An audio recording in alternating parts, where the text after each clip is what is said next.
Assalamualaikum guys, bertemu lagi dalam satu lagi sesi santai-santai, perkongsian santai-santai bersama saya di channel Pokok People ni. Terima kasih kepada yang dah menonton, kepada yang dah subscribe dan kepada yang dah share dan juga kepada yang dah like.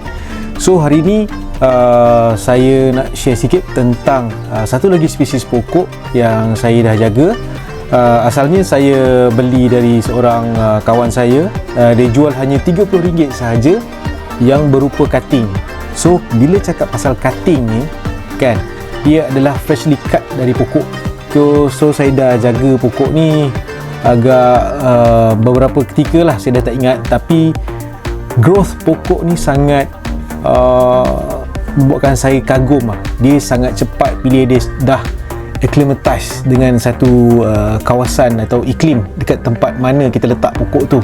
Okey, saya tunjuk macam mana rupa pokok ni yang lepas cut. Saya baru cut je. Ada dengan saya kat sini. Okey, pokok yang saya masukkan adalah Rhaphidophora tetrasperma. Okey, ini wild form. Okey, kenapa saya kena sebut dia wild form? Sebab dia ada satu lagi Rhaphidophora tetrasperma tissue culture, yang mana daun dia kecil dan bersifat lebih soft lah. So dia selalu dikonfuskan dengan yang tissue culture tu selalu dikonfuskan dengan Rhaphidophora juga, tapi nama khasnya adalah pertusa. Jadi ada perdebatan tentang hal ini, tapi yang di tangan saya ni adalah Rhaphidophora tetrasperma, atau orang panggil dia mini monstera lah. Dia seakan-akan monstera. Okey, kadang-kadang dia ada lubang, kadang-kadang dia tak ada lubang. Depends pada saiz daun dia. Biasanya kalau besar dia ada lubang lah. Okey. Sekarang ni adalah yang saya baru cut daripada mother plant. Okey, ini memang fresh daripada mother plant. Daun dia besar macam ni. Ini tapak tangan saya. Okey. So bila saya cut in between the node lah. Okey, in between the node ni saya tunjukkan yang saya dah cut seperti ini. Okey, camera please focus. Okey, dia dah cut macam ni. So dia dah ada satu aerial root kat sini. Okey, bila dah cut, ini node, antara node cut, dan saya terus rendam dalam bancuhan liquid gold ni lah. Okey, ni saya menggunakan liquid gold yang saya dah gunakan lebih kurang setahun lebih lah. Okey, dan performance liquid gold ni untuk setiap propagation cutting saya, alhamdulillah saya dah cuba dekat monstera, saya dah cuba dekat syngonium family, saya dah cuba dekat Scindapsus dan sebagainya lah, enjoy photo semuanya memberi respon yang baik. Dari segi growth yang saya masukkan adalah betapa cepat pertumbuhan akar baru selepas kita potong dia dekat in between node tu. Okey, jom kita tengok lebih dalam berkenaan tentang Rhaphidophora tetrasperma wild form ni. Okey guys, kita dah tengok sedikit tentang daun tetrasperma tersebut lah, yang saya pegang tadi tu, yang freshly cut. Okey, berapa lama dia nak berakar, keluar akar baru, akar putih-putih tu berapa lama? Kalau menggunakan liquid gold ni, pengalaman saya lebih kurang 2 minggu dia akan keluarkan satu bump putih kat bawah ni, dan bila dia dah keluar tu akar baru akan keluar dengan banyaknya lah. Okey, apa yang saya buat, saya akan tukarkan bancuhan liquid gold ni selang seminggu macam tu.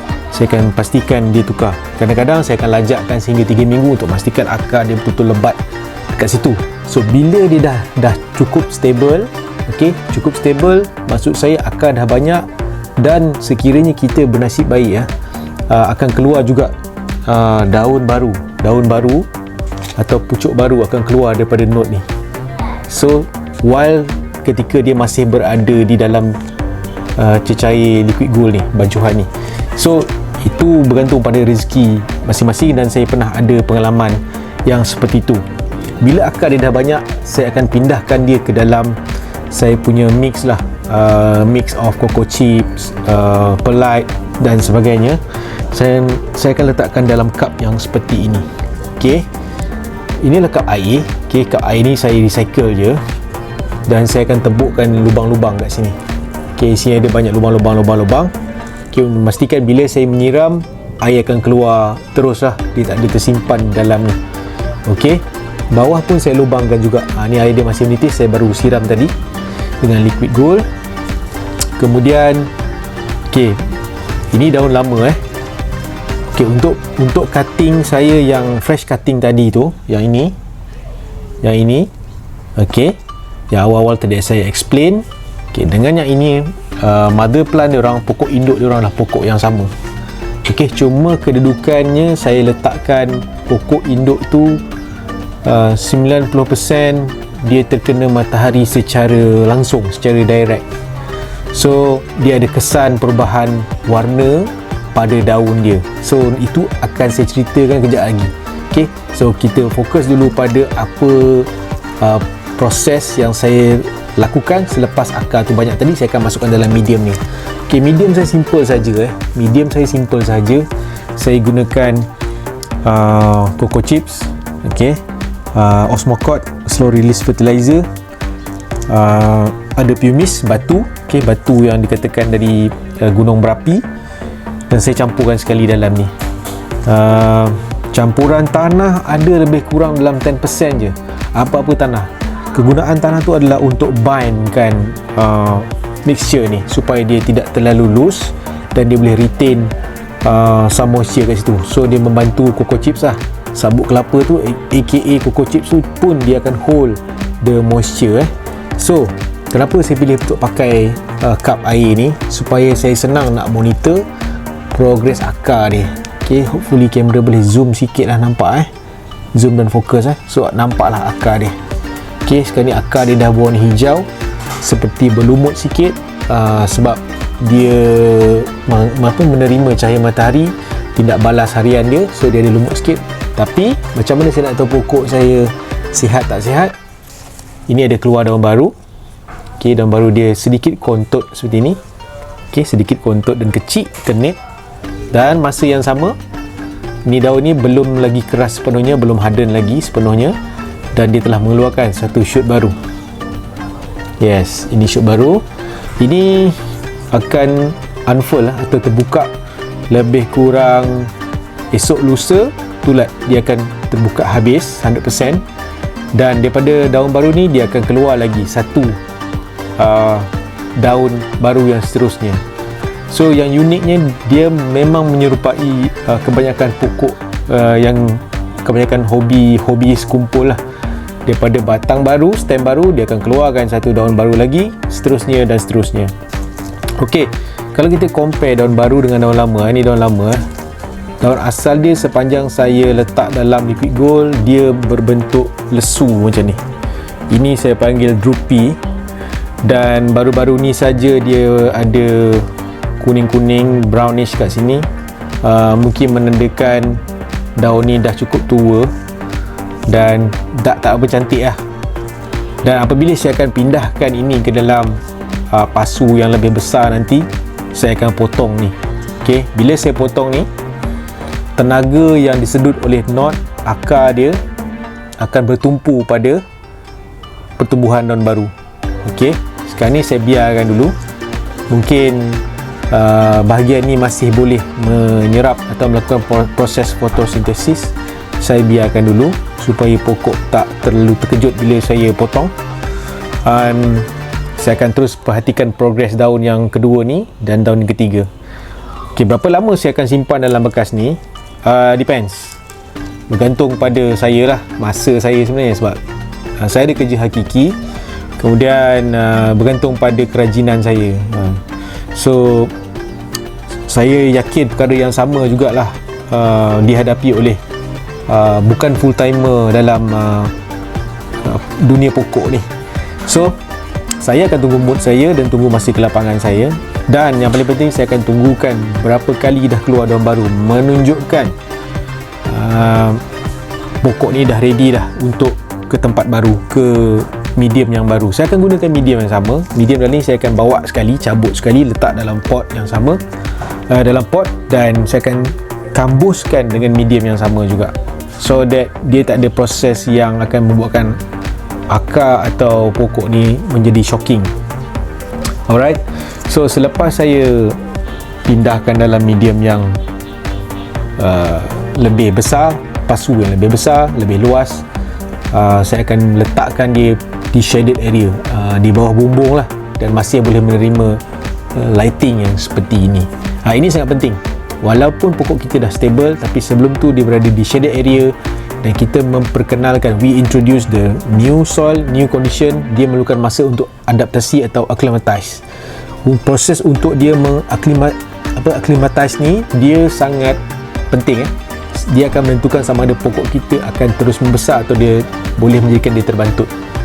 But jangan lupa make sure air yang betul, jumlah air yang betul, deep watering atau not so deep watering, poros medium. Dia suka medium yang poros, dia tak suka sangat padat-padat, dan kandungan penerimaan cahaya matahari yang mencukupi.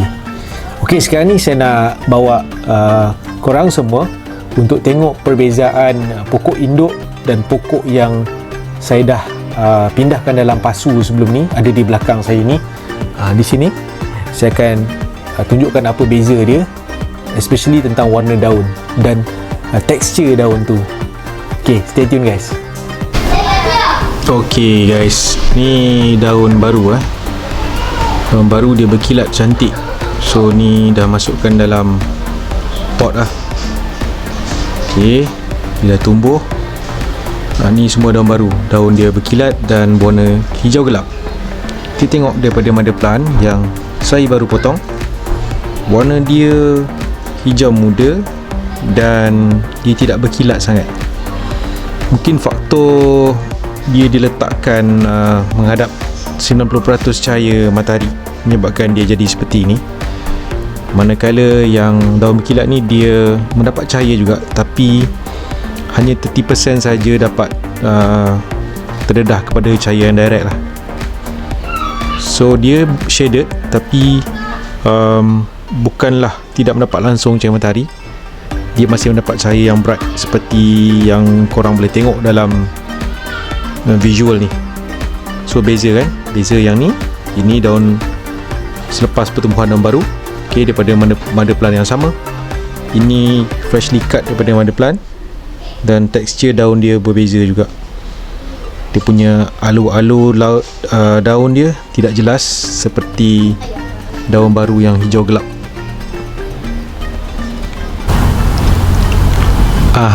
Ini saya punya mother plant. Ini mother plant. Tadi tu mother plant tapi yang dah cut. Yang ni memang dari pasu mother plant.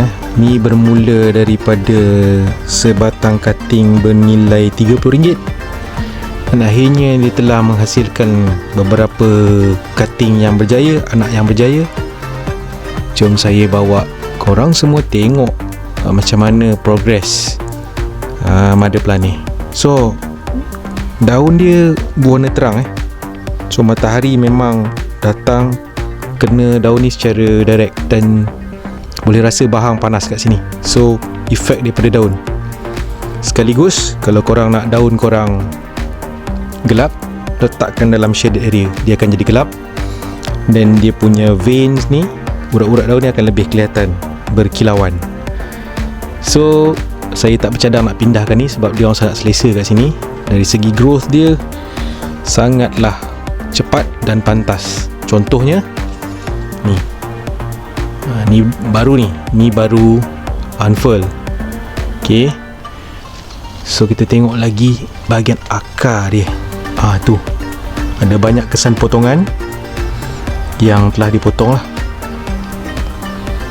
So inilah dia. So kedudukan dia memang dekat luar ni je, dan medium yang sama pun saya pakai kat bawah sana, medium cocoa chips juga.